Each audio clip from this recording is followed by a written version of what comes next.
লক্ষ্মীপুর জেলা আইনজীবী সমিতির নির্বাচনে সভাপতি ও সাধারণ সম্পাদক সহ ৬টি পদে জয় পেয়েছে বিএনপি। অপরদিকে বঙ্গবন্ধু আওয়ামী আইনজীবী পরিষদ ৮টি পদে বিজয়ী হয়েছে।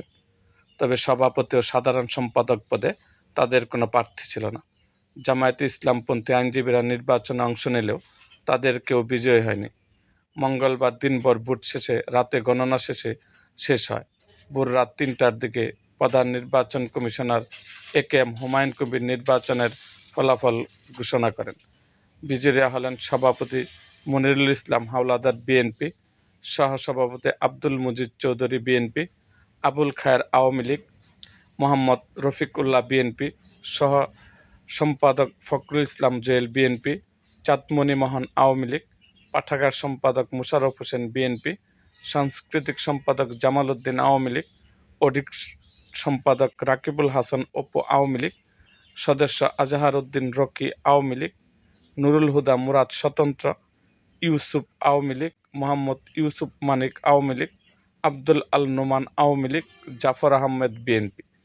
এদিকে বঙ্গবন্ধু আওয়ামী আইনজীবী পরিষদের লক্ষ্মীপুর জেলা কমিটির সদস্য সচিব নুরুল হক পাটোয়ারি ২৬ জানুয়ারি এক নোটিশে জানিয়েছিলেন তারা নির্বাচনে অংশগ্রহণ করবেন না, যদিও পরে সভাপতি ও সাধারণ সম্পাদক ছাড়া বিভিন্ন পদে আওয়ামী লীগ সমর্থিত আইনজীবীরা প্রতিদ্বন্দ্বিতা করেন।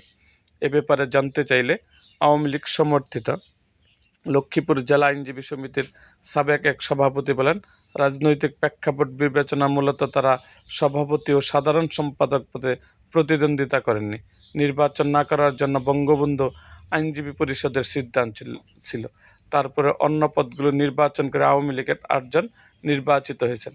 প্রধান নির্বাচন কমিশনার একেএম হুমায়ুন কবির বলেন, ভোট গণনার শেষে বিজয়ী প্রার্থীদের নাম ঘোষণা করা হয়। তারাবির নামাজের বিরতির কারণে ফলাফল ঘোষণা বিলম্বিত হয়েছে। এরকম আরও ভিডিও পেতে আমাদের চ্যানেলটিকে সাবস্ক্রাইব করুন এবং পাশে থাকা বেল আইকনটি বাজিয়ে দিন।